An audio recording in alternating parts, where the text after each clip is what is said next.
Hello everybody and welcome to this Pilot Careers live stream with Lucy Sylvester, Pilot Recruitment Manager for British Airways. This is the second live stream we have run in the last few weeks. Last week was the first one and was with Loganair. Our purpose for running these is to follow up on Pilot Careers Live North, which took place in Manchester in July, where we had an inordinate number of questions and weren't able to answer them all on site that day. So we committed to running these live streams with each of the airlines present to answer the questions that were outstanding from the Manchester event. But we're also very keen to get new questions from you through the comments section on the screen here today. So I will hopefully try and manage the session where I'll juggle between the ones we have from Manchester and the new questions coming in. Can see you all joining us now. Thank you and hello. And get as many of your questions answered as we possibly can tonight. So without further ado, I'm going to introduce Lucy Sylvester. As I said, Lucy is Pilot Recruitment Manager for British Airways. She's joining us tonight on the road, doing some direct entry pilot, experienced pilot recruitment somewhere else in the UK. Lucy, hi, thanks for joining us tonight. Hi, I'm muted, sorry, thank you, as always. I'm in a hotel, as Karen said. So I'm back in Manchester, which is the first time I've been back since Pilot Careers Live. But there's some background music, so hopefully it's not too distracting. So we were at Pilot Careers Live in July, and the purpose of us being there is always to talk to aspiring pilots, but we also presented about the military managed path that has relaunched recently, and the hours requirement has changed, or the requirement to apply has changed quite significantly. So if anybody's from the military and interested in that, all the details are on our careers website, and the vacancy is open to apply. And the other big bit of news, which was really exciting, was that for the Speedbird Pilot Academy, we had sign off for up to 200 spaces this year. So the people that are successful have all been told, and we've started the onboarding process. So they will start their training somewhere between January 2025 and November 2025. Excellent. Thanks, Lucy, for that introduction. And just to give everybody a heads up, I am getting a tiny bit of interference this end, so I don't always hear everything that Lucy has said, so I might repeat her occasionally, and apologies in advance for that. I'm going to kick off with one of the questions we have outstanding from Manchester, if I may, Lucy. And that's a really open question, really. What is the criteria for the sponsored training scheme selection, please?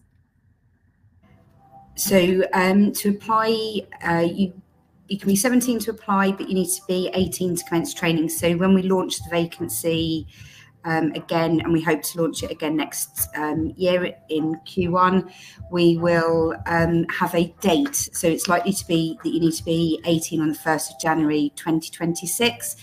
And you can be up to 55 to start on the programme when you apply.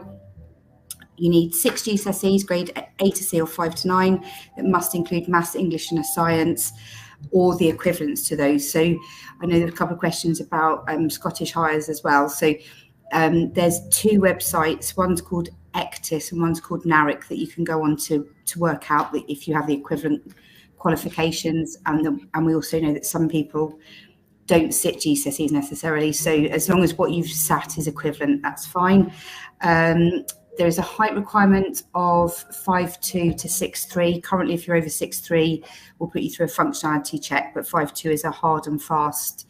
You can't be under 5'2". And a big thing, you need to have the rights to live and work in the UK.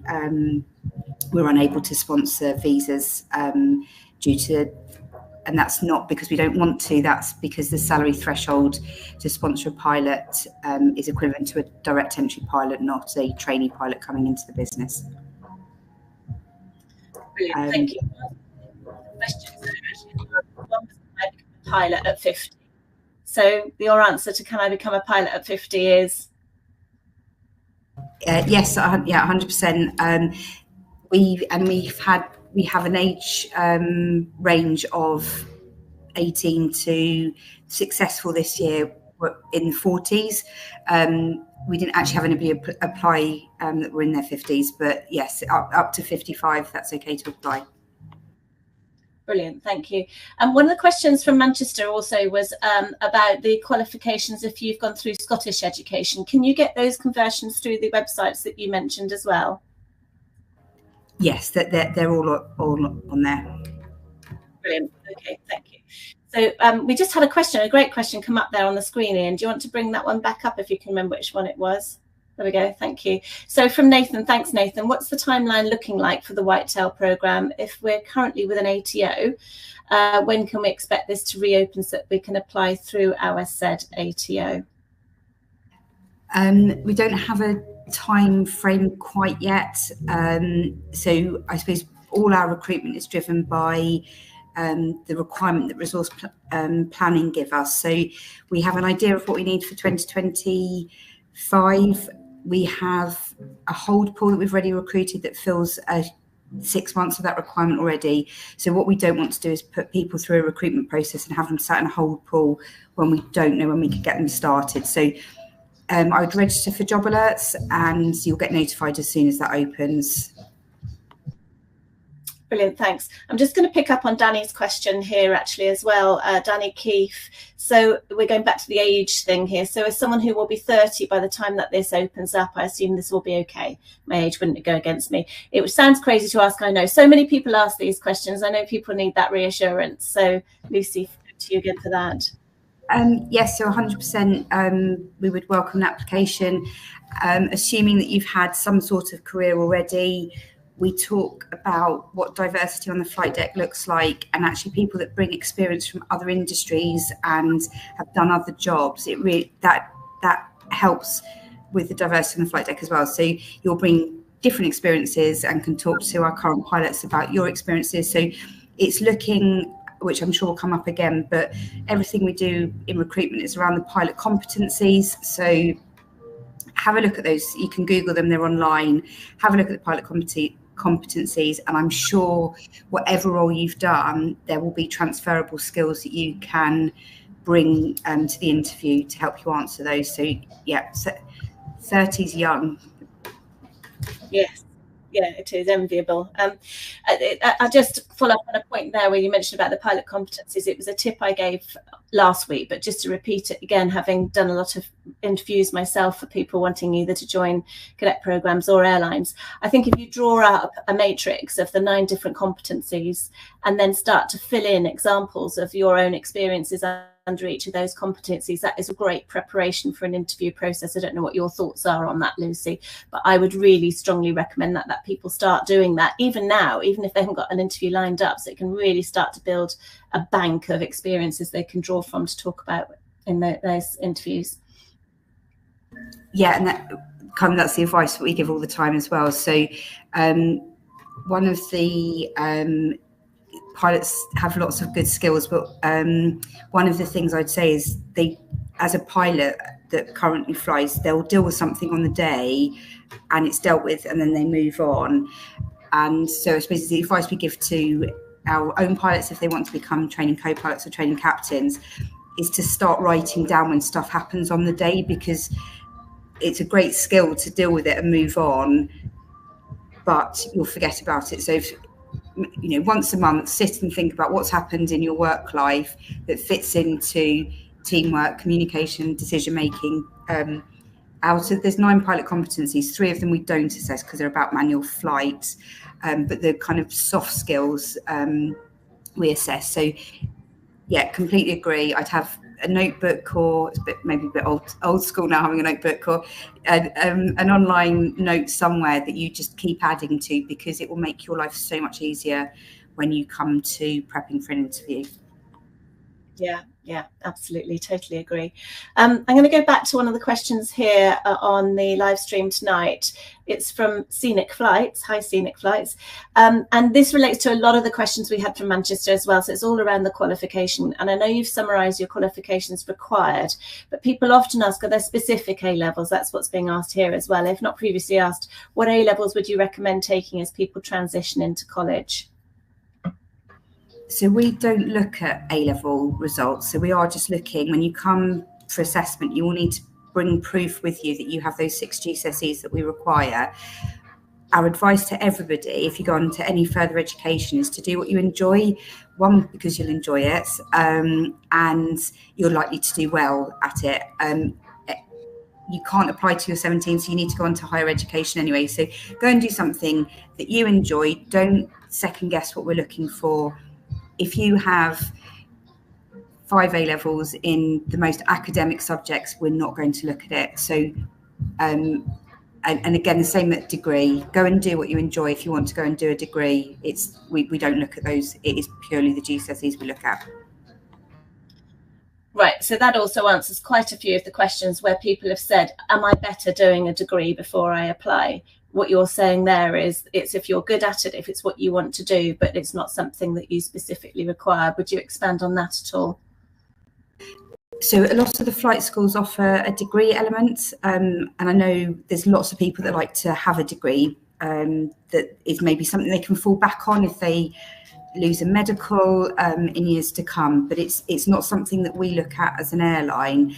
That said, it will give you lots of great experience, and there's lots of universities that have university air squadrons that you can get involved with those. It's not compulsory by any means, but it would give you some great examples when you come to interview. So I've spoken now and I can't remember what you asked me, Karen. Sorry, what did you ask? It was whether a degree is going to be of an additional advantage in the application process, really. Yeah, so no, if it's what you want to do, go and do it. But if you're not that way kind of minded or academic, it won't make a difference necessarily to your application. And I suppose lots of people go on and do degrees in later life anyway now. If you're going on the self-sponsored route, you can do the degree element because we're fully funding the academy. We can't offer the degree element because it then means you can get additional funding, which you're then not entitled to apply for. So at the moment, if you come onto the academy, the degree option isn't available. Yeah, that's good. Sorry, I lost you a little bit there, but I got the general gist of that, which is great. Again, something that I've experienced, because people can apply at such a young age, 17, 18, often actually going on the degree is a really useful exercise just to get general life skills as well, to build your own maturity levels, expand your own horizons before you go into training. And that can often be a really good thing. It's not just that, it's not the degree, it's the experience that helps develop those skills that help you then be able to answer the questions around the competencies. Yeah. Okay. Sorry, Lucy, go on. Sorry, no, I was just saying I agree completely with what you just said. Okay, good. So there were a load of questions around qualifications, so those have answered a lot of those questions. So back to the live stream tonight from Nat.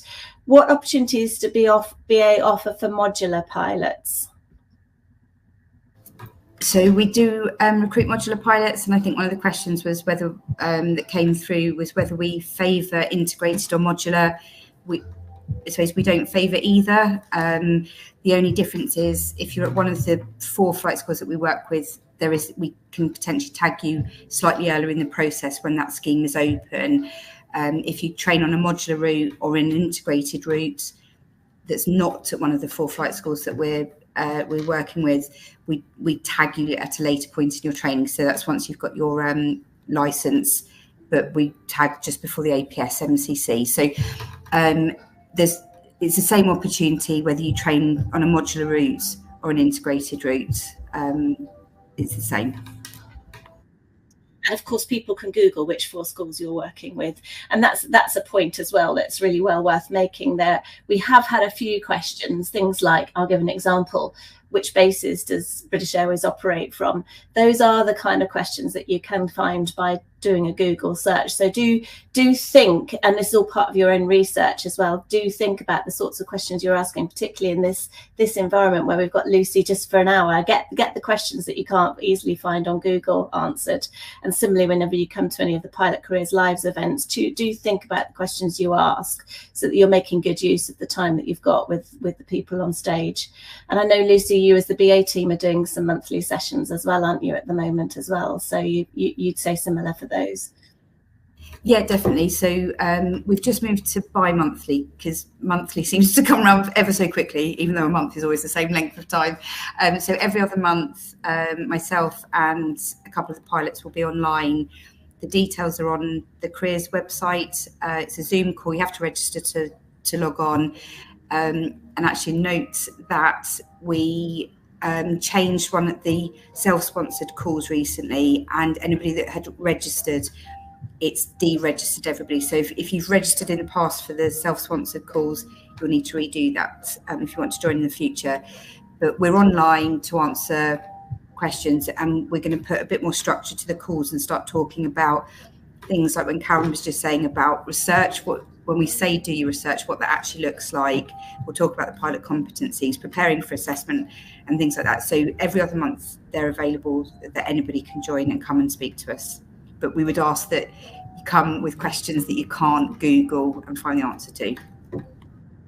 Okay, brilliant. Thank you. We have got like 4 million questions coming in through here, so I'm going to try and work my way through these now as quickly as we can. So the next one is from Kay. It's not me, I promise. For the Speedbird program, how much is deducted from your salary and for how many years? So we don't deduct anything from your salary. You are bonded for 5 years once you join BA. And if you chose to leave, we would ask you to pay back the cost of the training that we've invested in you. You join on a trainee salary, which you're on for a period of time. And then at the point that you then are no longer a trainee pilot, you go on to the standard pilot salary. So it's the first 7 years you're on a trainee salary pilot salary. And then on your 8th year, you join all the other pilots that have joined BA. Brilliant, thank you. Next question. I think probably we've answered this, Oscar.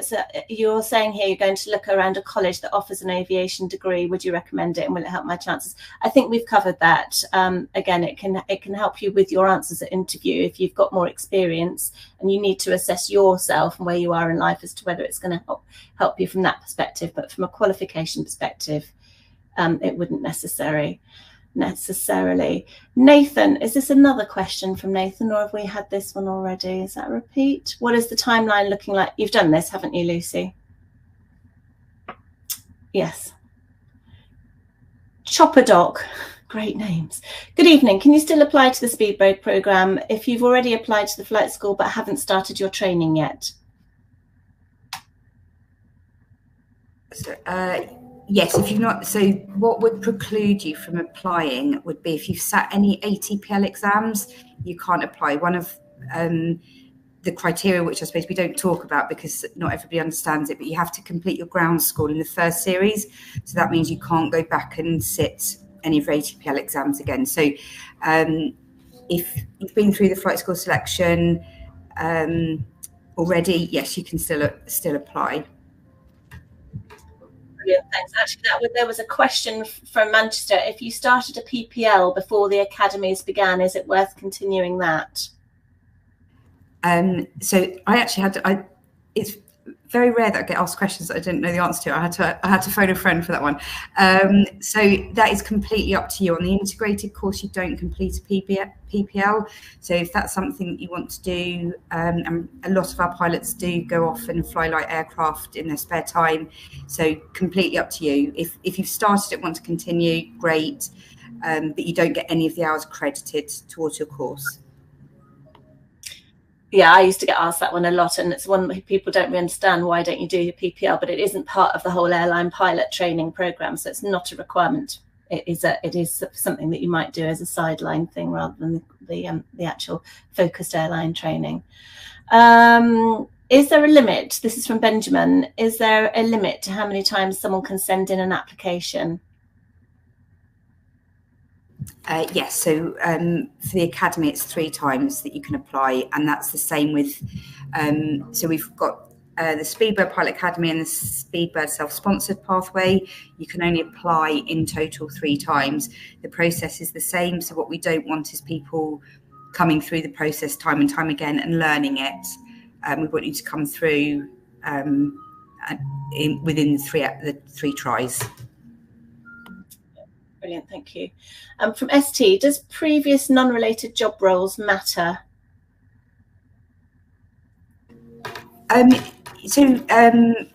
Yes and no, I suppose. There was another question, I think, as well, about working in aviation and doing customer service roles. Any experience that you get will be helpful to you when you come to the assessment, because it's all competency based. So think, as Karen was saying earlier, think about the transferable skills. So in every role, you'll communicate, you'll work in a team, you'll make decisions. So think about what you're doing in your current role that you could transfer to being a pilot. So we've answered the questions. Monty, what are the benefits for family and friends as pilots for BA, and are they different between long and short haul? Sorry, Karen, I missed the start of that question. Yeah, a question from Monty. Sorry, Ian's trying to catch up with me, I know. So what are the benefits for family and friends as pilots for BA, and are they different between long and short haul? So probably not so much for the pilots, but for a lot of us that work in head office roles, we work for an airline because of the benefits and the travel benefits. So no, regardless that you are a BA pilot, regardless of what aircraft type you fly. So there's lots of benefits, and staff travel is probably the kind of nicest perk. So you get, I won't go into too much detail because it's not completely straightforward, but you get so many people on your concessions at a time.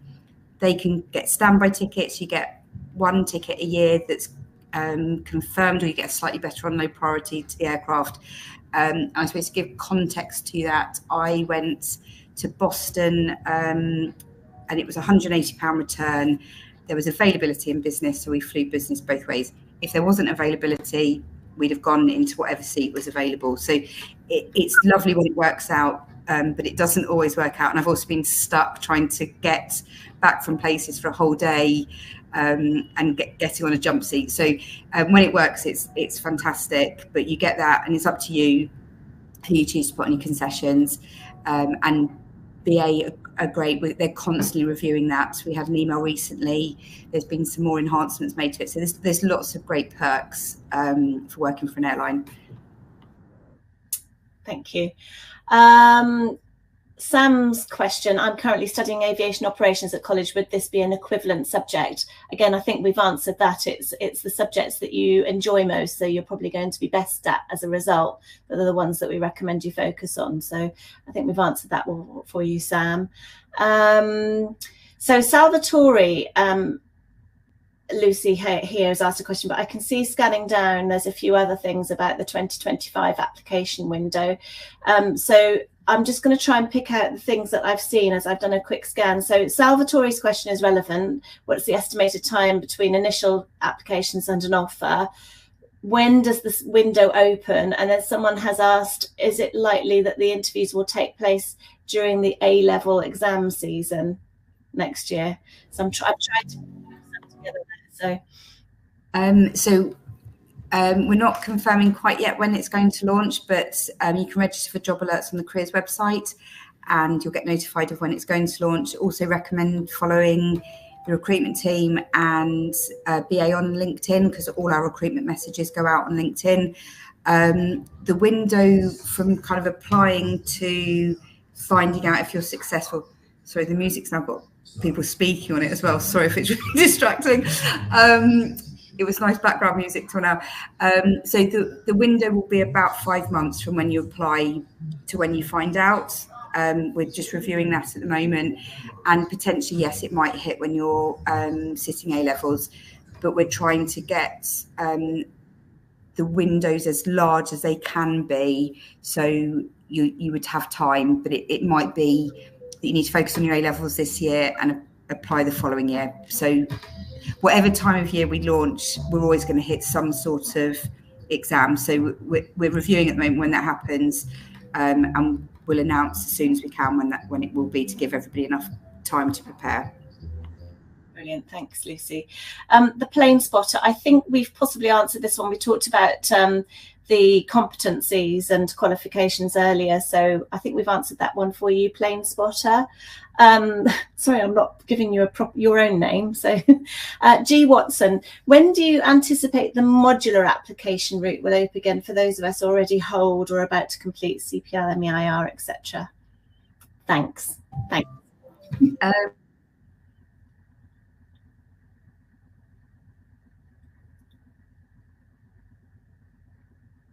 I've got a complete freeze here. Is that just me? Yeah. Am I frozen? No, but Lucy has. Lucy's frozen, hasn't she? Yeah, she has. Lucy's looking very frozen to me as well. Yeah, oh bless her. Oh, well. Maybe this is a turn it off and turn it back on again, Airbus type thing. Hello.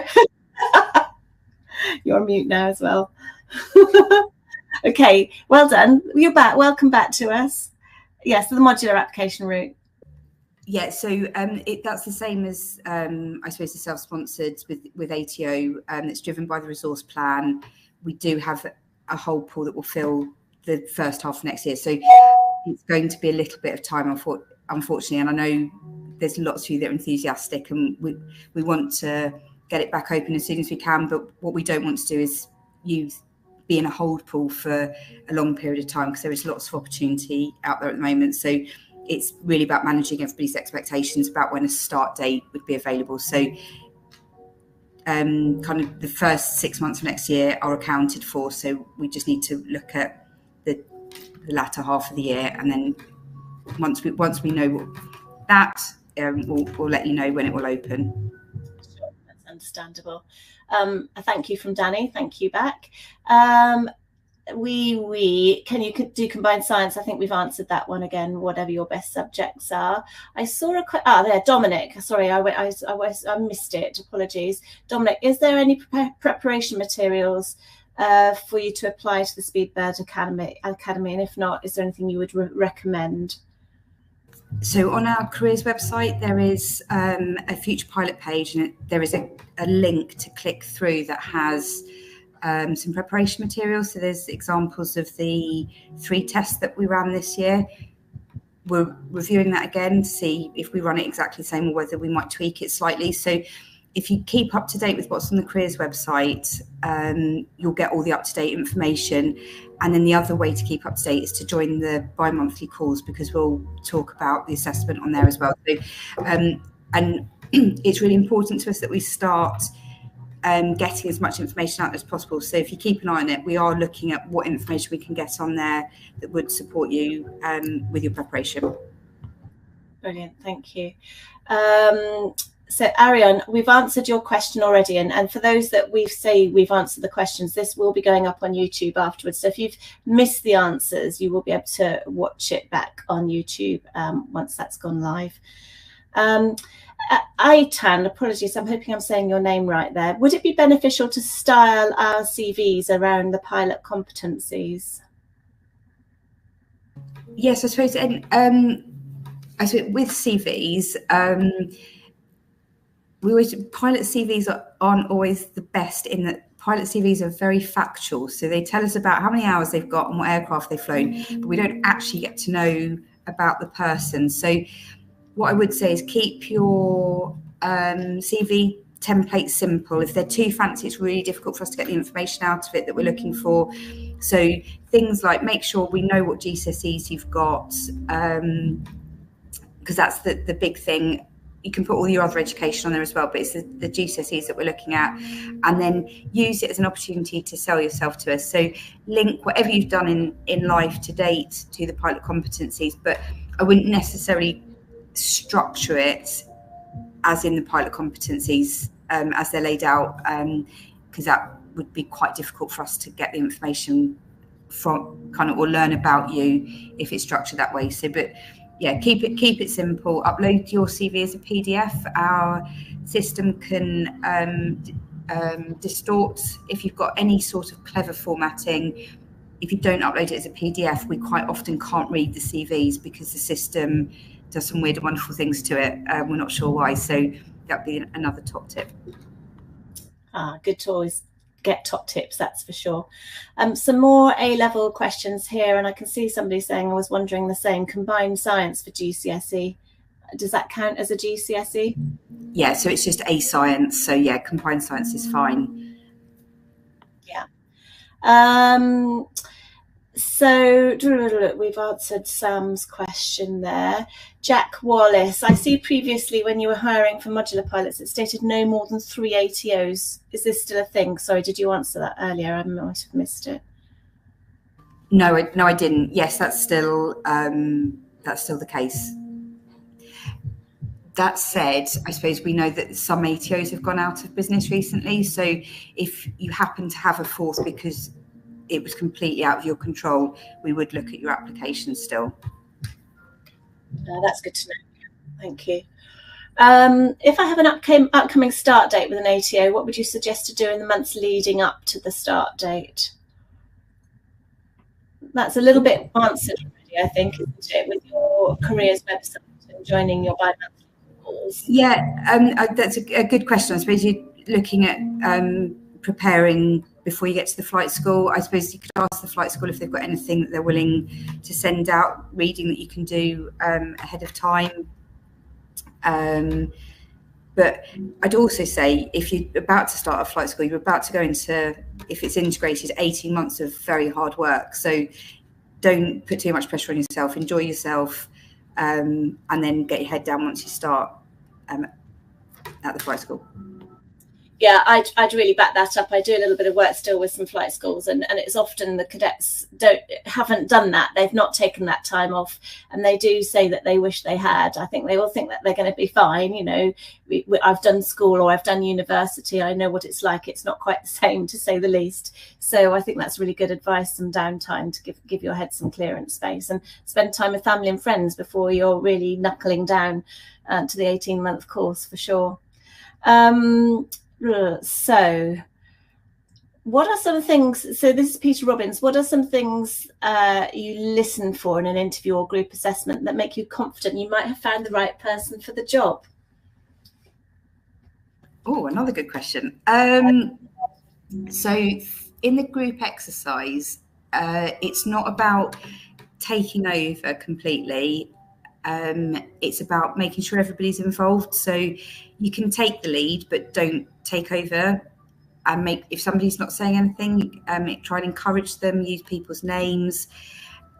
There is, on our careers website, there's a section about working for BA, and it splits out kind of the customer, the colleague, and the planet. So they're kind of our 3 core things that we look at. So make sure when you're making any decision, you're taking into account, how does it affect our colleagues, how's it going to affect our customers, and how is it potentially going to affect the brand if you make the decision. We don't necessarily mind the decision that you get to, it's just about making a decision and being able to explain that decision. So that would be for the group. In the interview, it's having, so not giving too much away, but and actually the Speedbird Academy, we run very differently, but have a think about why is it you want to be a pilot, because there's lots of people that come and sit in front of us and say it's something I've always wanted to do, which is great, but why do you want to do it, and why do you want to come and work for BA? There's lots of airlines and there's lots of opportunity at the moment, so it's a great time to aspire to be a pilot, but have a real think about why you want to be a pilot and why BA. And I'm going to probably say this another couple of times, so it sounds like a bit of a broken record. It's really doing your research. When we then ask you about, you know, why BA, what is it that we'll probably ask you about the challenges we're facing. If you haven't done your research, you're not going to be able to answer these questions. And then going back to what we said about the pilot competencies, it's about being prepared. Have a couple of examples per pilot competency. The STAR technique, if you come in and answer all your questions using the STAR technique, it makes our job so much easier as an interviewer. So it's really about the preparation, but the interviews are very unique to each individual. So there's probably nothing that you can say, I can give you advice, because it's what experience you're going to bring and your understanding of what being a pilot's about. Yeah. Yeah, totally agree from my own experience as well. So the next few questions, I think we've already answered Peter Brownlee's question. And then there's a couple more about the combined science. There's one here, Michael Martin. Is there a limit as to how far along in my flight training I could be when applying for the cadet scheme? So you can have a PPL, but if you've started any, or if you've sat any ATPL ground school exams, that's the stopper for the academy. So PPL's fine. We don't have an hour requirement or a hard limit on the hour requirement for if you've got a PPL, but I know that another airline that might be offering a cadet scheme does, and that's because they're running an MPL scheme. So I believe that you can't have more than 100 hours to join them. So it's different per scheme. Obviously, 100 hours is a lot of hours, and don't pay for flying unnecessarily unless you're loving it and can afford to do it. Yeah. Thank you.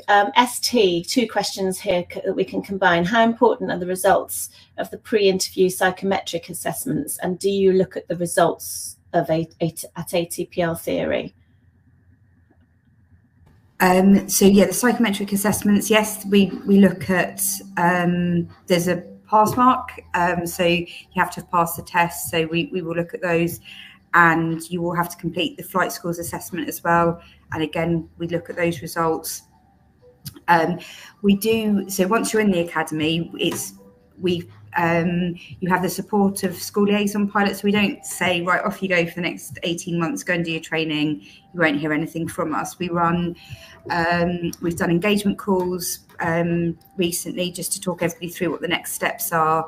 We'll run what we call in touch days. So we invite the cadets and 2 guests of their choice along to our Global Learning Academy, get to go in the sim, see our SEP hall, meet the pilot recruitment team, meet our senior leadership team. And then once you go into training, we meet monthly with the flight schools and we follow your progress all the way through. One of our requirements of the scheme is that you need to get 85% ground school average with no more than 3 resits. And we ask, so I suppose if you start getting 1 or 2 resits, we will be in touch with you to check if you're okay, if there's any additional support you need. And then we also ask for a first series pass at your CPL and IR, which is airline jargon. So don't worry too much about that. Again, the flight schools won't put you forward to do those tests if they don't think you're ready. Yeah. So the next few questions are all questions that we have answered already. There is one here from Fo J. How does the weighting compare in terms of aptitude assessment versus interview? So the process is you'll do some testing up front. So if you've passed that, you move to the next stage. You'll do the flight school assessment. If you pass that, you move on to the next stage of the flight school assessment. That might change slightly. We might do the interviewing first and then the testing, but we'll let you know how that's going to work. When you come to the BA stage, you will do 2 tests as well as a couple of different types of assessment. You have to pass those. So if you come and kind of get top marks in your interviewing group and reflection interview, but have failed the testing, you wouldn't progress. Hopefully that answers. Yes, I think it does. Right, there's a good list of ones that we've covered here. So Lindsay, Barney, Oliver, Wee, Flying Freddy, we've answered those questions. So if you missed it, please watch it back on YouTube when we show it, when it goes up later. Ian, hi Lucy, everyone asks what you guys are looking for. However, I'd like to ask what you are not looking for. Again, that's a good question. So I suppose what we are looking for is a all-round person. So there was a question about, which I might have said earlier, about customer service. So it's really important. Our pilots, I was in T5 this morning for my flight up to Manchester. The pilots walk through the terminal, and I work with pilots every day, but I still stop and look when they walk past. There's something about a pilot in uniform. So it's really important that if a customer comes up to you, that you're able to interact with them naturally, and be a natural communicator. So I suppose what we're not looking for is somebody potentially that's super bright but can't interact with somebody. You might be able to pass all the tests, but if you can't interact with our customers and your co-pilot and the cabin crew and all the other teams that you come into contact with, it's kind of your day-to-day life isn't, you're not going to get on as a pilot. But the other word that springs to mind is arrogance. We don't want people that want to come in and think they are the best person, and kind of they know everything. Nobody knows everything. As I said, we still get asked questions daily that really have to go away and think about. And I've been doing this job for a long time now. So, not being arrogant, I think, is really important. And I suppose just an example, I got asked at one of the assessment days how I could manage the team because I wasn't a pilot, which is, and then the person didn't particularly want to speak to me after that once they realised I wasn't a pilot. It shouldn't matter actually whether I'm a pilot or not. I work for BA, I'm there, we're all part of a big wider team, and we all want you to be successful on the day. So come in and interact with everybody. Nobody on the day is any better than the next person. You're all there for the same opportunity. So hopefully that's answered the question. Sorry, that was a difficult one. No, but I think you did answer it very well. Thank you very much. One of the 4 flight schools you work with, we mentioned that earlier. Please Google it. It's very, very available, and that's the kind of thing that we can find online very easily. I think you've touched on Christoph's question here, but you talked about customer service there. So, you said about the importance of being able to interact. But Christoph's put, my current job requires an immense amount of teamwork, but I'm worried that a lack of customer service would result in a rejected application. So we get asked this quite a lot, in that when we talk about customer service, it's thinking about who your customer is. So it doesn't have to be face-to-face customer service. So I suppose, for example, if I was a teacher, my customers are my students and the parents. So it's how you interact with them. So I suppose without knowing what you do, the teamwork element is huge, but you've probably got a customer. It's probably within your role. It maybe just isn't kind of what you'd think is a customer, if that makes sense. So think about, in your job, how do you support or how do you help other people? Because actually that is a bit of customer service in itself. Most jobs have a customer, just isn't necessarily. So I suppose for me, the candidates are my customer. I don't interact with customers, but I want every candidate to come through the process and have the best experience that they can. So that's my customer. So it's maybe thinking slightly out of the box. Yeah, I think by the fact that you've had the awareness to ask the question, that says quite a lot, but you're concerned about it, Christoph. And yeah, your team are your customers there for sure. So I'm skipping Sam's because we've answered that one. Dominic, do BA favour anyone who has no pilot experience but other experience working in aviation? So we don't necessarily favour it, but it does give you a good perception. So if you are coming out of A levels and not sure what you want to do, going and working as cabin crew or working on the ground, working as a baggage handler, working in cargo, it just gives you a different perspective. There's lots of other roles. They're just our main kind of volume roles that we recruit for. It does give you a different perspective. And I always use the example, and show my age. So I was cabin crew when September the 11th happened. So it wasn't at BA, it was at another airline. And we had some of our trainee pilots who'd finished training. There were no pilot opportunities. They came and flew as cabin crew. When they then became pilots with us, it was such a huge shift in that they would come out and offer to make us a cup of tea. And I know that sounds really basic, but it made a difference. And they knew if we went in and were saying we were having difficulties dealing with a customer, they'd been there and dealt with it. So having an understanding of another area of the business will give you a different perspective, and also will give you examples when you come to interview. Right, a real quick one. Lynn's asked here, is all flight training based in the UK? That, again, I think that's something you can Google, but I know the answer to that, and it's no. it's in various places. In fact, one of the schools is not even based in the UK, so please do Google that one.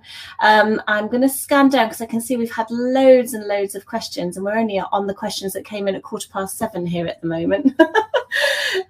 So I think there's quite a few here that we've already answered.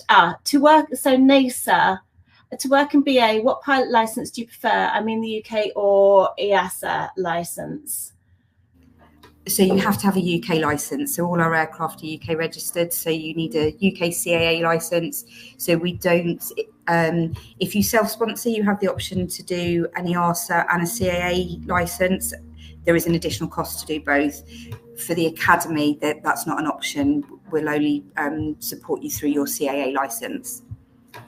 Yeah, okay. So Maya has asked, why in Europe is the 156 centimetre height enforced? I'm literally 2 millimeters under. That is a good question, and something that we are challenging at the moment. So if you can bear with us, we are investigating or looking into why that limit's there. Yeah. Ali, hi Lucy, are there any changes in the recruitment process for FATPL holders? So this is people who've already qualified. Yeah. No, we've introduced, if you've been through the process previously, we have just introduced a second capacity-based test. So we run a test called Eagle, and there's now a handling test. We do constantly review the process. So if anything changes, there's a what to expect document put on the vacancies. So when you book in for assessment, you can look at that. What I would say is there's a company, there's a practice test that replicates and looks very similar to our Eagle test. There's a slight over practice effect that we're seeing. So if you're on doing it every day and then come and sit our test, people aren't passing because they're assuming what's coming next. So if you look at the test, that's great, but don't over practice. Do it once or twice to give yourselves an idea, but don't be doing it every day because it's not going to help you. Sure. Just to highlight, I am skipping through some questions, but it's because we've already answered them in some way or another. So if I'm not asking your question, we have answered it. And if you missed it, please do watch back on YouTube later. So I'm going to, I'm sorry, I really don't know how to say the name. It's anyway, good evening. There are some flight academies that don't offer the airline pilot standards multi-crew cooperation course. Is that a deal breaker when applying for a position with British Airways? Yes, so it's mandatory. If you're self-sponsoring, you need to have an APS MCC. If you don't, you wouldn't be screened through the process. Sure, okay. Sorry, I'm really trying to go through now. What would you look for when you've done that? We've answered the hours question. How important, so Guildford accounting, how important is it to show that a candidate went to a gliding course before, please? When we launched the academy this year, 40,000 people hit the website to start an application. They didn't all finish an application, but that's kind of the level of interest that we're seeing, which is fantastic.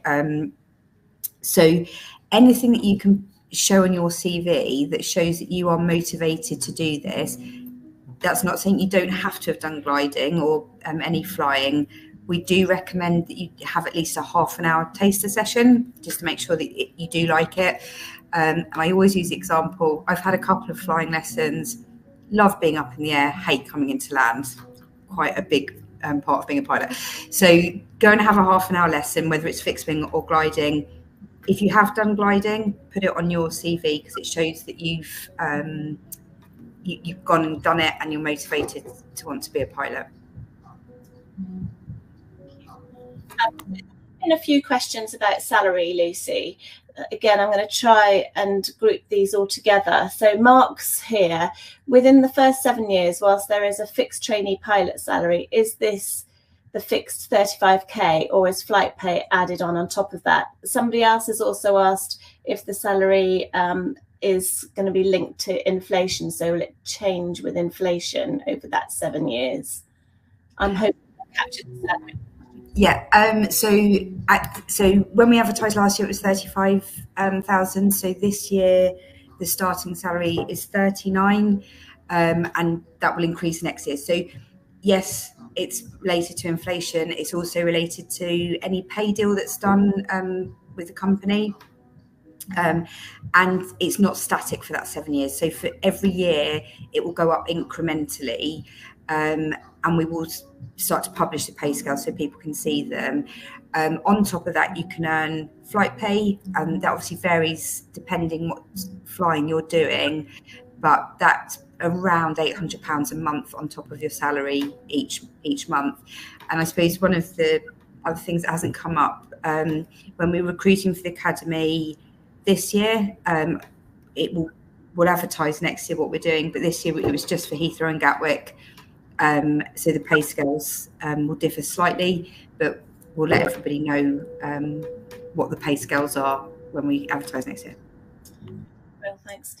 Danny Keefe, in terms of being a trainee pilot for 7 years, is this on the same aircraft type, or in that time is there ability to type rate onto a different aircraft if that's what BA required? And sorry, I should probably say you're not a trainee pilot for the 7 years. It's a pay scale for 7 years. So that's bad use of language on my part. So you come in on a Speedboat Pilot Academy pay scale, which is there for a period of time, and then you revert to the direct entry pilot pay scale. You are frozen on type for 6 years when you join. So we pay for your type rating. You become an employee of BA on day one. You do your onboarding and induction. You then go off into your ground school type rating and training, base training, and line training. And yes, so you're frozen for 6 years, but every year all our pilots are able to put in a bid to say which aircraft type they would like to fly. You can't go long haul until you've got a full ATPL, which you need 1,500 hours on a. So if you fly the 320, have 1,500 hours, at that point you can unfreeze your license. That's the point that you could start bidding to go onto one of the long haul fleets. And we are a very seniority driven airline at the moment, so that's done in strict seniority. So every year you can bid. If it suits or it works for BA to unfreeze you within the 6 years, you might move, but expect to fly the 320 for your first 6 years. Thank you. There's a question that keeps coming up here about someone leaving TUI. I'm not going to ask that one because it's not really relevant to the audience today. So just so you know, I'm not ignoring it. It's just trying to focus on what's relevant to most people here. Harry, if you make an FTO preference in the application but are unsuccessful in their process, will you be considered for the other FTO? Thanks in advance. Good point, which is good for us to make. So when you apply, obviously Skyborne's slightly easier to visit because they're in the UK. If you've not been to Jerez, it's a beautiful part of the world and well worth a visit. If you've put a preference, I think people try and second guess what we're looking for. It really is, we want to know if you've got a preference, that's fantastic. If you don't, equally is fantastic. So don't put what you think we want to see, put what suits you.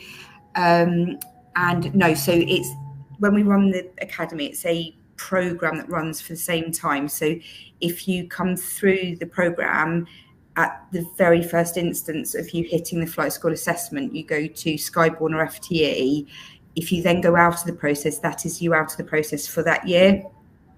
If you wanted to apply to the other flight school as a self-sponsored pilot, you can do that, but you can't switch halfway through and then do the other flight school's assessment.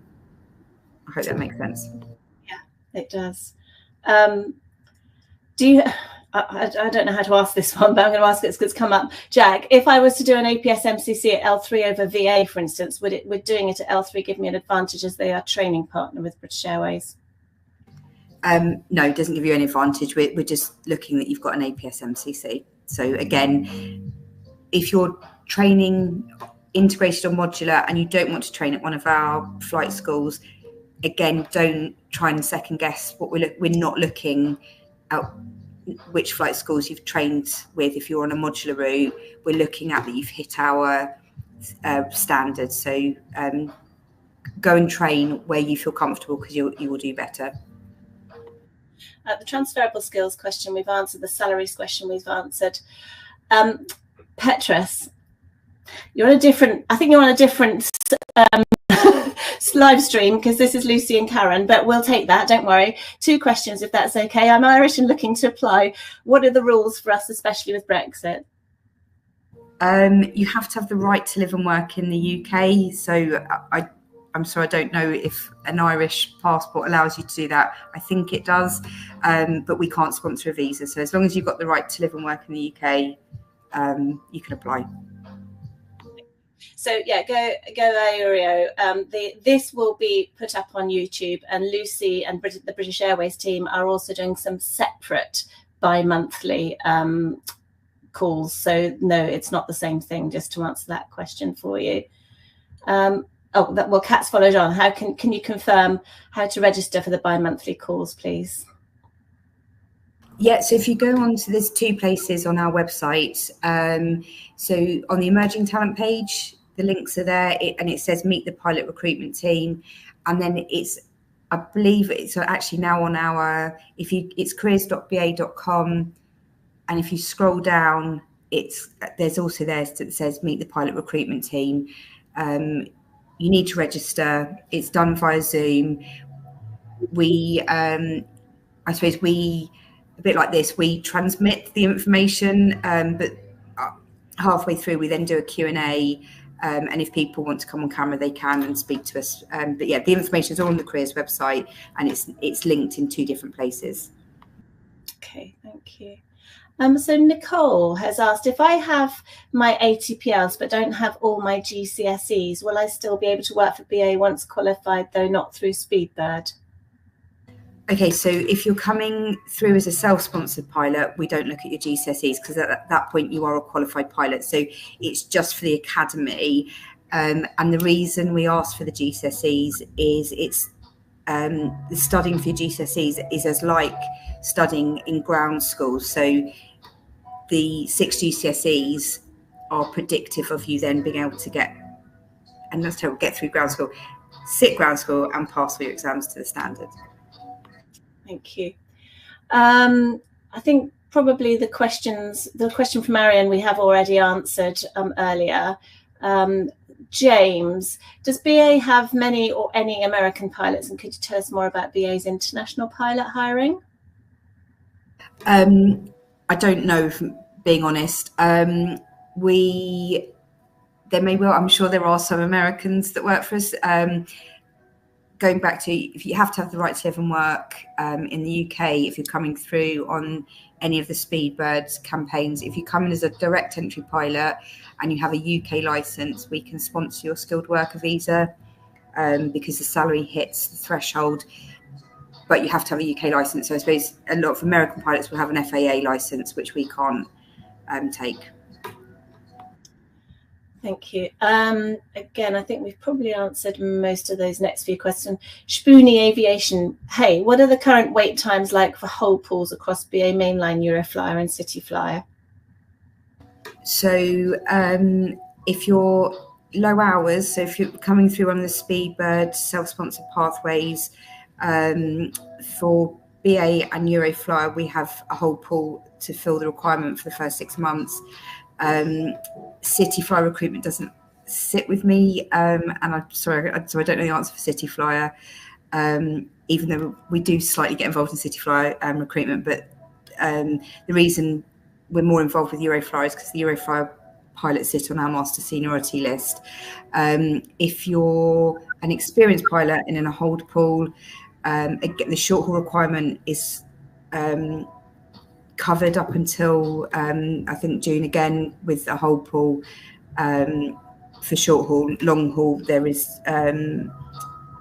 opportunity from March onwards. Super. Thank you. I am scrolling through here to see if there's anything major that we've missed, because I'm conscious that we've come up to the hour. I've just seen one that we haven't touched on. So it's a very long nailed it Farriery Services Mitchell Norton. Hi Lucy, I have a hand tattoo. I know BA weren't taking candidates with visible tattoos. Has this changed recently? Mute. Sorry, I only managed to do that once. That's good. You can't have them on your hands, face, or neck. So yes, that would stop you being able to apply. Again, I mean, the tattoo policy has been relaxed massively in recent years, so it may get relaxed further. But at the moment, if you have a tattoo that's on your hands, face, or neck that would be visible even in uniform, we don't accept that currently. Okay. So we are coming up to our 8 o'clock finish time now. So could I finish by asking you, Lucy, just what would be your top tip? So somebody, I suppose we should cover this 2 ways, because we've got both aspiring pilots and qualified pilots clearly on the live stream tonight. So what would be your top tip to somebody who's just starting out, aspiring pilot? And what would be your top tip to a qualified pilot wishing to join British Airways on a direct entry pathway? So for aspiring pilots, becoming a pilot isn't straightforward. If you don't know a pilot, and there's lots of jargon, so make sure you're joining as many of these sort of events as you can to learn and understand it. Pilot Careers Live, we attend in London and Manchester. It's a great event to go to because all the flight schools are there, as us and other airlines. And my other top tip would be, every time you get on a flight, tell the cabin crew that you want to be a pilot and you'd like to go and speak to the pilots, and have a couple of questions that every pilot you ever come into contact with, ask them those same questions, because everyone will give you a slightly different answer. And we always joke that pilots like to talk about themselves, so they'll be more than willing to answer any of the questions. There may be the odd occasion that they might be training, or they might be under pressure to get the aircraft away, that they might not be able to speak to you. But I would say 9 times out of 10, the pilots will be able to accommodate you quickly on the flight deck, obviously on the ground. And if it's what you want to do, just keep doing your research, keep looking into it, and kind of don't give up. And for experienced pilots, it's probably the same. Do your research. It's really frustrating when people come and sit in front of us in an interview and don't really understand BA or BA Euroflyer or BA City Flyer. Whoever you're applying for, come in and talk about that airline. We understand that BA is the kind of big umbrella, but if you're applying to Euroflyer or City Flyer, you need to talk about them and not about British Airways. Yeah, thank you very much. So, a huge thank you to you for all of the questions. I really hope I've managed to get a cross section of the subject matter and get as many of them answered as possible. My apologies if there's a theme that I've completely missed.